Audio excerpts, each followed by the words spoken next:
Okay, so apparently this new Honor Magic 8 Pro is pretty good at photography, and in particular night photography. Well, let's put it to the test.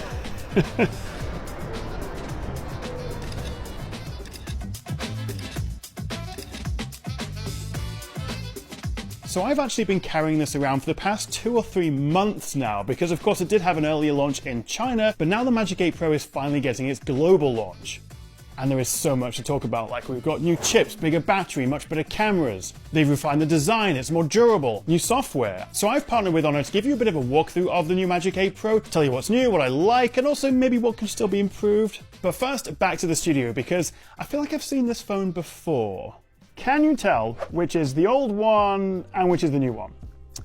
Well, from the back, kind of hard to see the difference in this black colorway, but this is the Honor Magic 7 Pro, and this is the new Honor Magic 8 Pro. Very similar looking in terms of design, except, well, they've gone from a black Honor name to a sort of silvery white one there. You can also see the Magic 8 Pro has a more matte frame versus the glossier Magic 7 Pro. The main upgrades, though, are this new button on the side, which I'll come back to later on.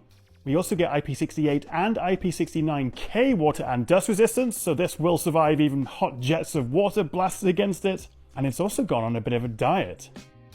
We also get a brighter screen, some of the best eye comfort features out there. It runs Android 16 with their Magic OS 10 software on top, which actually adds a whole bunch of new features, including some actually useful AI stuff, which I'll talk about.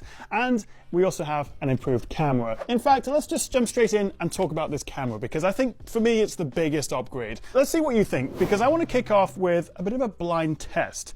Here are 2 photos side by side, and I'm not going to tell you which one is which just yet. Straight away, unless we disagree fundamentally on what is a good picture, there's a clear winner here. And if I just show you a couple of other examples, can you guess which is which? Which is the Magic 8 Pro, which is the Magic 7 Pro?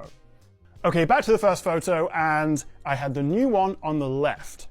Did you get it right? And actually, this is really bothering me now that the new one's on the left. Let me switch that round. Much more natural colors, much better dynamic range. I was pretty happy with the Magic 7 Pro when it came out last year. I wouldn't say it was the best camera phone out there, but it was decent. It had its flaws, but this is a significant upgrade. And with this whiskey shot, this is just with the main camera. I'm actually holding the phones at the same distance away, but the Magic 8 Pro has a much closer focal length now. It's like 2.5 centimeters. And just look at this picture of Silver using the telephoto lens. It's 3 times on the Magic 7 Pro, 3.7 times on the Magic 8 Pro, so it is a slightly more zoomed in shot. But thanks to the new ISP, new algorithms, this ultra night camera, it's a strong start for the Magic 8 Pro's camera.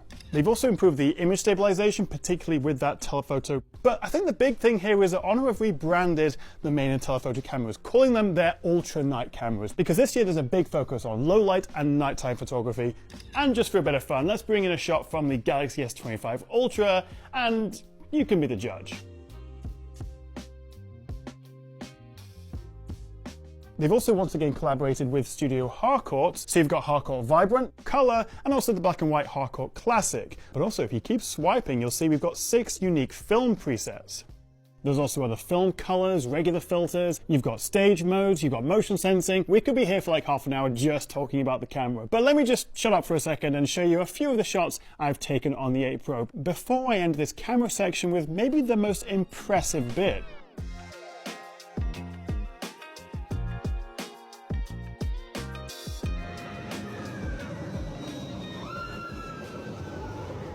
This is the Tron ride at Disney World in Florida, and this is just a regular photo, and as you can see, the ride, everyone on it is, well, pretty blurry. It's not a usable photo, but same thing again with the HD Super Burst mode turned on, and that is ridiculous. Like, this is traveling up to 60 miles an hour, yet I can make out individual faces, fingers. It's a good, usable photo.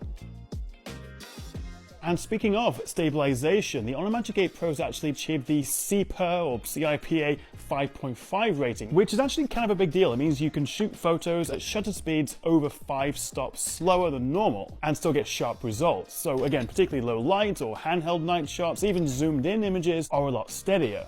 Equally impressive though is the AI enhancements. Now this does require an internet connection when you take the photo, but zooming into 10 times and beyond, this little AI enhanced zoom mode icon will pop up, tap that, take your photo, and then after maybe 5 or so seconds of processing, it morphs into this much higher quality shot. When you turn this on, it's using